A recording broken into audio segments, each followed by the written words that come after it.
public diplomacy work of Ethiopian embassies around the world centres on, among other things, identifying and securing the return of all artefacts looted from Ethiopia. Over a year of negotiations came to fruition on the 5th of April 2018 when the UK's Victoria and Albert Museum, in collaboration with the Ethiopian Embassy in London, launched an exhibition of treasures taken from Maqdala, Ethiopia, in 1868, when the British invaded on Easter Day that year. But what led to these artefacts being taken from Ethiopia in the first place? This year, 2018, sees the 150th anniversary of the Battle of Megdela, when what was called the Abyssinian Expedition, led by General, later Lord, Napier, invaded Ethiopia and attacked the mountain fortress of Maqdala, 3,000 metres above sea level.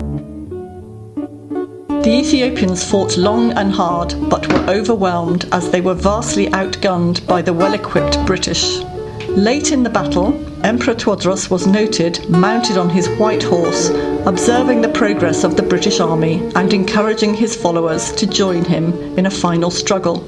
But, as an observer said, they had to make a hasty retreat in view of the effective cannonballs wreaking havoc to his army. Nevertheless, the emperor and his few followers kept on fighting up to the last minute, firing their muskets until the British army broke through the fortified Magdala gate. The emperor committed suicide rather than surrender.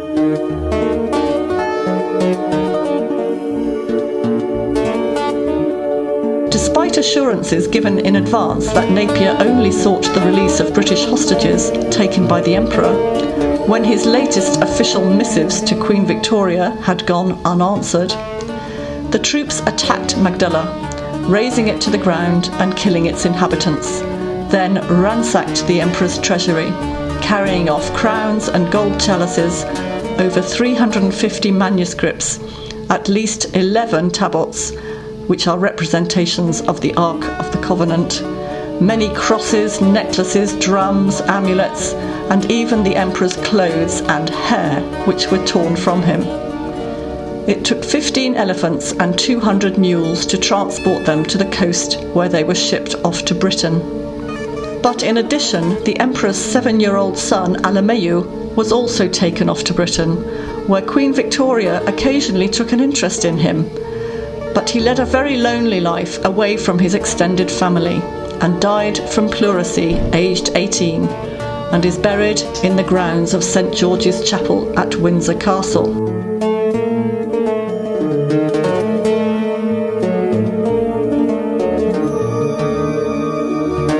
But remember, of all of the things here, the most powerful thing is a human body. That boy, Prince Alameyu, is buried outside the crypt of Windsor Castle. Died at 18 years of age. The Queen Victoria wrote a note about his passing. Of all of the riches here, of all of the beauty here, a living human being, he deserves for his remains to go back to Ethiopia, back to the country of his origin, and back to where he was stolen from. That is my mission, that in my lifetime, that in some way the compassion of the British and the eagerness of the Ethiopians together will allow those remains to go back to Ethiopia. And yes, conservation, and yes, heritage, and yes, will these goods be looked after? Well, we can all, the British as well as the Ethiopians, make that happen. We can raise those funds to make that happen. That is not, we are as big as our imaginations will allow us to be. General Napier sits proud atop his horse at Queen's Gate in Kensington, and there is another statue of him in Trafalgar Square.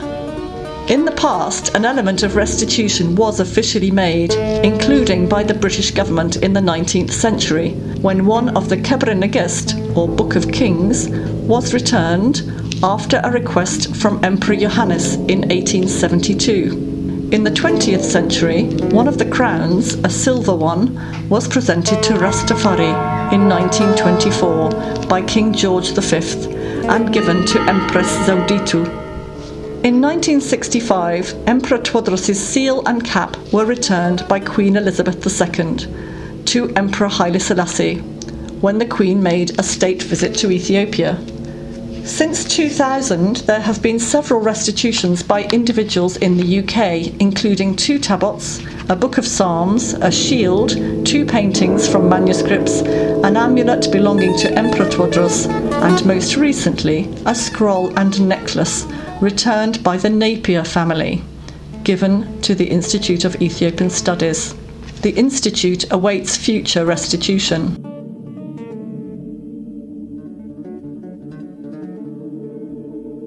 A range of museums and other institutions in the UK hold items looted from Maqdala, and the Victoria and Albert Museum is openly displaying Megdela treasures and fully acknowledging their history. During Ethiopia's millennial year, which was 2007 in the Western calendar, in letters to 6 UK institutions, the President of Ethiopia asked for looted Megdela treasures to be returned to Ethiopia. But none were, though one institution offered to sell the Ethiopian government microfiche copies of key illuminated manuscripts.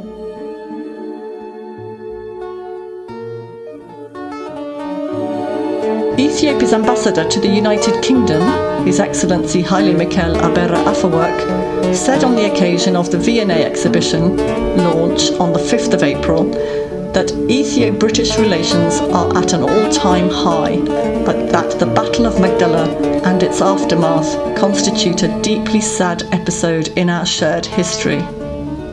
The ambassador acknowledged the lead made by the V&A in displaying for the first time some of the looted items, and he encouraged other museums to follow suit. Tonight is a significant first step towards the eventual return of these treasures home.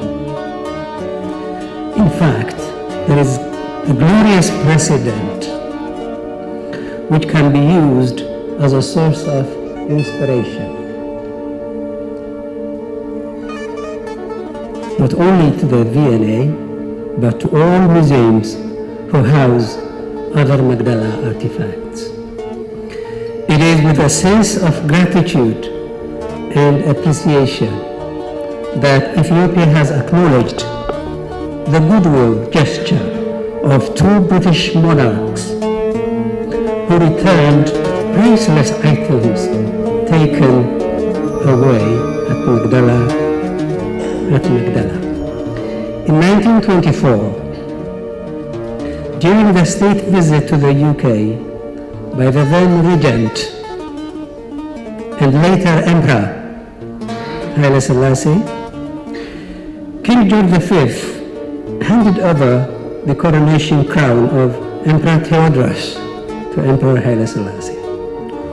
41 years later, in 1965, Her Majesty the Queen followed in her father's footsteps and handed over to Emperor Haile Selassie yet another of Emperor Tewodros' crowns while on a state visit to Ethiopia. Even the Napier family themselves have recently returned a necklace and some scrolls to the Institute of Ethiopian Studies in Addis Ababa.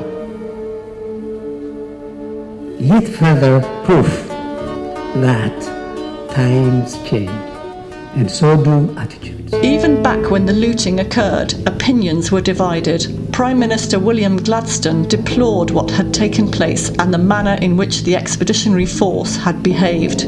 He said the treasures should never have been brought to Britain and should be returned. Lord Napier himself agreed and stated that the treasures were only brought to Britain for safekeeping until they could be safely returned to Ethiopia. As the ambassador said, the Napier family has recently returned Maqdala treasures to Ethiopia. Many believe that full restitution should now be made. This is certainly the official position of the Ethiopian government, and Ethiopia's Minister of Culture and Tourism, Her Excellency Hirat Waldemariam, has made it clear that full restitution is called for and urged UK museums and institutions to return artefacts looted from Ethiopia. The director of the V&A, Dr. Tristram Hunt, said a compromise of a long-term loan has been offered. These objects are, we think, outstanding examples of craftsmanship and of beauty. But they came into the possession of the South Kensington Museum, as the V&A was then known, in less pretty circumstances. Taken by the British Army during the 1868 Abyssinian expedition, they are linked by this event to a group of Ethiopian objects now held across multiple British cultural institutions. Both the crown and the chalice, pivotal elements to this display, and those of us who knew these items in the Sacred Silver galleries feel they've grown in stature in this new display we have today. They were deposited at the South Kensington Museum in 1872 and have been on permanent public display ever since. These items are joined here now by artefacts with deeply personal stories. A dress and jewellery which belonged to Emperor Tewodros' widow, Queen Terenesh, and a photograph of Prince Akmei, Tewodros' son, taken by the famous photographer Julia Margaret Cameron when she visited Queen Victoria's Isle of Wight residence at Osborne. I think that museums have a global responsibility to understand better their collections, to uncover the histories and the stories behind their objects, and to reveal the people and societies that shaped their journeys. To this end, we want to better reflect on the history of these objects in our collections, opening up the origins of our collections and then confronting the difficult and complex issues which arise. Campaigners have identified about a dozen UK institutions that hold Megdela treasures, including the British Museum, the Royal Library at Windsor Castle, the Bodleian Library in Oxford, Cambridge University Library, Manchester University, the National Army Museum, which holds the Emperor's hair, a regimental museum in Halifax, and at least 3 northern regiments. Minister Hirat Waldemariam said that Ethiopia will further strengthen its demands for the return of treasures from museums, libraries and individuals, as Ethiopia is the rightful owner of the treasures. Her ministry has announced that the 200th birthday of Emperor Tewodros II will be commemorated from April the 10th to the 16th in Gondar, the Emperor's birthplace, in Debre Tabor and in Addis Ababa. Emperor Tewodros, she said, has played a significant role in trying to unite and modernise the country, as well as establishing and organising libraries. The commemoration programme, which includes panel discussions and exhibitions, is being prepared in collaboration with Amhara Culture and Tourism Bureau. History cannot, of course, be reversed, but its effects can be healed if the will is there. Let us hope that over the coming months and years, restitution will help counter the might is right stance, and that Ethio-UK relations can rest on even firmer foundations.